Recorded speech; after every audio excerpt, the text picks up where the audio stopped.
നമസ്കാരം. ഐ+ന്റെ പുതിയൊരു വീഡിയോയിലേക്ക് ഏവർക്കും സ്വാഗതം. സെറ്റ് മാത്തമാറ്റിക്സിൽ എല്ലായ്പ്പോഴും ചോദിക്കുന്ന ഒരു ഭാഗമാണ് പ്രോബബിലിറ്റി എന്ന് പറയുന്നത്. അതിനകത്ത് കണ്ടീഷണൽ പ്രോബബിലിറ്റി വളരെ ഇമ്പോർട്ടൻ്റ് ആയിട്ടുള്ള സെക്ഷനാണ്. അപ്പോൾ എന്താണ് കണ്ടീഷണൽ പ്രോബബിലിറ്റി എന്ന് നമുക്ക് നോക്കാം.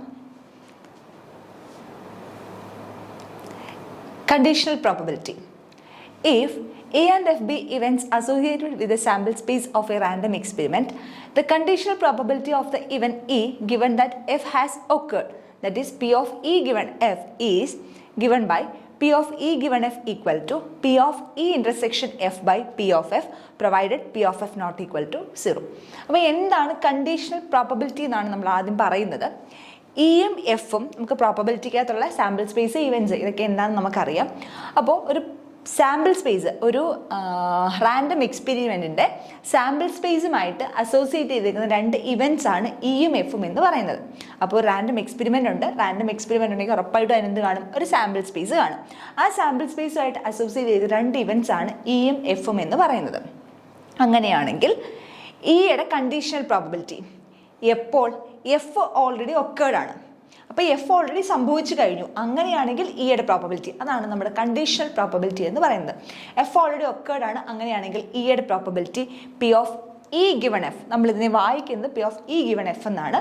P of E given F is given by equation എന്താണ്? P of E intersection F by P of F provided P of F not equal to 0. P of F എന്താവരുത്? 0 ആവരുത്. പി ഓഫ് എഫ് 0 ആയി കഴിഞ്ഞാൽ എന്തല്ല? ഇത് defined അല്ല. അപ്പോൾ conditional പ്രോബബിലിറ്റിയുടെ equation എന്ന് പറയുന്നത് P of E given F equal to P of E intersection F by P of F ആണ്. ഒരിക്കലും പി ഓഫ് ഇ ഗിവൺ എഫും പി ഓഫ് എഫ് ഗിവൺ ഇയും തുല്യമല്ല. P of F given E എന്ത് വരും? P of E intersection F divided by P of E ആയിരിക്കും. Okay ആണല്ലോ? ഇത് രണ്ടും തുല്യമാണെന്ന് വിചാരിക്കരുത്. തുല്യമാകുന്ന കേസുകൾ വരാം. ശരി, ഇനി ഈ കണ്ടീഷണൽ പ്രോബബിലിറ്റിയുടെ കുറച്ച് പ്രോപ്പർട്ടീസ് ആണ് നമ്മൾ പറയുന്നത്. Properties of conditional probability. Let E and F be events of a sample space of an experiment, then we have P of S given F equal to P of F given F equal to 1. Okay, എന്താ പറഞ്ഞേക്കുന്നത്? ഇയും എഫും events of a sample space of an experiment, ഒരു sample space experiment sample സ്പേസിൽ രണ്ട് events ആണ് എന്തെന്ന് പറയുന്നത്? ഇയും എഫും. അങ്ങനെയാണെങ്കിൽ ഫസ്റ്റ് പ്രോപ്പർട്ടി പറയുന്നത് P of S given F 1 ആയിരിക്കും. അതേപോലെ തന്നെ പി ഓഫ് എഫ് ഗിവൺ എഫും എന്തായിരിക്കും? 1 ആയിരിക്കും. That is conditional probability of S if F already occurred എന്തായിരിക്കും വാല്യൂ? 1 ആയിരിക്കും വാല്യൂ. അതേപോലെ conditional probability of F if F is already occurred എന്തായിരിക്കും വാല്യൂ? 1 ആയിരിക്കും വാല്യൂ. നമുക്കിത് എങ്ങനെ പറയാം? ഈ ഇക്വേഷൻ വെച്ച് തന്നെ പറയാം. ശരിയാണല്ലോ? ഓക്കെ. രണ്ടാമത്തെ property, if A and B are any two events of a sample space S and F is an event of S such that P of F not equal to 0, then P of A union B given F equal to P of A given F plus P of B given F minus P of A intersection B given F. In particular, if A and B are disjoint events, then P of A union B given F equal to P of A given F plus P of B given F. അതായത് S എന്ന് പറയുന്ന sample സ്പേസിലുള്ള രണ്ട് events ആണ് എയും ബിയും എന്ന് പറയുന്നത്. അതേപോലെ എഫ് എന്ന് പറയുന്നത് P of F not equal to 0 ആവുന്ന രീതിയിലെ എസിൻ്റെ മറ്റൊരു ഇവൻ്റ് ആണ്. അങ്ങനെയാണെങ്കിൽ P of A union B given F എന്ന് പറയുന്നത് എന്താണ് equation? P of A given F F plus P of B given F minus P of A intersection B given F. പർട്ടിക്കുലറായിട്ട് പറയുകയാണ് എയും ബിയും ഡിസ്ജോയിൻറ്റ് ഇവൻറ്റ്സ് ആണ്. എയും ബി ഇവൻറ്റ്സ് ആണെന്നേ എടുത്തിട്ടുള്ളൂ. ഇനി എയും ബിയും ഡിസ്ജോയിൻറ്റ് ഇവൻറ്റ്സ് ആണെങ്കിൽ എന്താ സംഭവിക്കുന്നത്? എ ഇൻ്റർസെക്ഷൻ ബി നൾസെറ്റ് ആയി പോകും. ശരിയല്ലേ? എ ഇൻ്റർസെക്ഷൻ ബി നൾസെറ്റ് ആണെങ്കിൽ probability of P of A intersection B given F എന്ന് പറയുന്നത് എന്തായി പോകും? 0 ആയി പോകും. ശരിയാണല്ലോ? അപ്പോൾ ഈ ലാസ്റ്റ് ടൈം എന്തായി പോകും? 0 ആയി പോകും. അപ്പോൾ നമുക്ക് എന്ത് കിട്ടും? P of A union B given F equal to P of A given F plus P of B given F. Okay, then ഒരു പ്രോപ്പർട്ടിയും കൂടെ പറയാം. P of E complement given F എന്ന് പറയുന്നത് 1 minus P of E given F ആയിരിക്കും. Okay, അപ്പോൾ എന്താണ് conditional probability? അതിൻ്റെ പ്രധാനപ്പെട്ട 3 പ്രോപ്പർട്ടീസുമാണ് നമ്മൾ പറഞ്ഞത്. ഇതുമായിട്ട് ബന്ധപ്പെട്ട ഒരു ക്വസ്റ്റ്യൻ നോക്കാം. 10 cards numbered 1 to 10 are placed in a box, mixed up thoroughly, and then 1 card is drawn randomly. If it is known that the number on the drawn card is more than 3, what is the probability that it is an even number. Okay, എന്താ ചെയ്യുന്നത്? 10 കാർഡുകൾ 1 മുതൽ 10 വരെ number എഴുതി 10 കാർഡുകൾ ഒരു ബോക്സിലേക്ക് ഇടുകയാണ്. ഒരു ബോക്സിലേക്ക് ഇട്ട് നമ്മൾ നന്നായിട്ട് അതങ്ങ് മിക്സ് ചെയ്യുന്നു, ഷഫിൾ ചെയ്യുന്നു. ഷഫിൾ ചെയ്തിട്ട് അതിനകത്ത് നിന്ന് ഒരു കാർഡ് എടുക്കുന്നു. ഓക്കെ ആണല്ലോ? 1 മുതൽ 10 വരെ നമ്പർ എഴുതിയ 10 കാർഡ് ഒരു ബോക്സിലേക്ക് ഇടുന്നു. ദെൻ നന്നായിട്ട് ഷഫിൾ ചെയ്യുന്നു. ഷഫിൾ ചെയ്തിട്ട് അതിനകത്ത് നിന്ന് ഒരു കാർഡ്, നമ്മൾ ലോട്ട് എടുക്കുന്ന പോലെ ഒരു കാർഡ് അതിനകത്ത് നിന്ന് എടുക്കുകയാണ്. അങ്ങനെയാണെങ്കിൽ if it is known that the number on the drawn card is more than 3, നമ്മൾ പറയുന്നു ആ എടുക്കുന്ന കാർഡിലെ നമ്പർ 3-നേക്കാളും കൂടുതലാണ്. അങ്ങനെയാണെങ്കിൽ what is the probability that it is N ഇവൻ നമ്പർ? അത് ഇവൻ നമ്പർ ആകാനുള്ള പ്രോബബിലിറ്റി എന്താണ്? ഓക്കെ ആണല്ലോ? അപ്പോൾ 1 മുതൽ 10 വരെ നമ്പേഴ്സ് എഴുതിയ കാർഡ് ഒരു ബോക്സിലിടുന്നു, നന്നായിട്ട് ഷഫിൾ ചെയ്യുന്നു, അതിനകത്തൊരു കാർഡ് എടുക്കുന്നു. ആ കാർഡ് എന്ന് പറയുന്നത് ഉറപ്പായിട്ടും എന്തായിരിക്കും? 3-ൽ കൂടുതലായിരിക്കും. അങ്ങനെയാണെങ്കിൽ എന്തിനുള്ള പ്രോബബിലിറ്റിയാണ് ചോദിക്കുന്നത്? അതൊരു ഇവൻ നമ്പർ ആകാനുള്ള പ്രോബബിലിറ്റിയാണ് നമ്മളോട് ചോദിക്കുന്നത്. ഓക്കെ, നമുക്കറിയാം ഇതിൻ്റെ സാമ്പിൾ സ്പേസ് എസ് എന്താ? എസ് എന്ന് പറയുന്ന സാമ്പിൾ സ്പേസ് എന്ത് വരും? 1 മുതൽ 10 വരെ നമ്പർ എഴുതിയ കാർഡല്ലേ?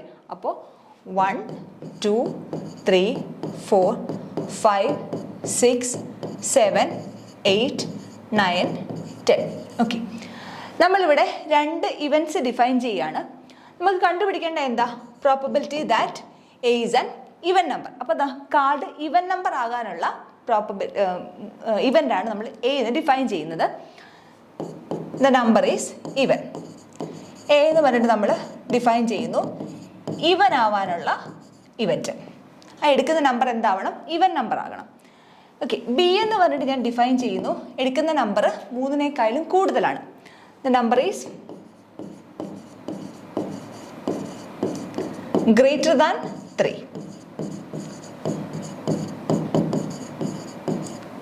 3. ഓക്കെ, അങ്ങനെയാണെങ്കിൽ എ എന്ന് പറയുന്ന സെറ്റിൽ ഏതൊക്കെ എലമെന്റ്സ് ആയിരിക്കും കാണുന്നത്? സാമ്പിൾ സ്പേസിലെ ഏതൊക്കെ എലമെന്റ്സ് ആയിരിക്കും എയിൽ കാണുന്നത്? ഇവൻ നമ്പർ ആയിരിക്കണം, ശരിയല്ലേ? അപ്പോൾ ഏതൊക്കെ ആയിരിക്കണം? 2, 4, 6, 8, 10.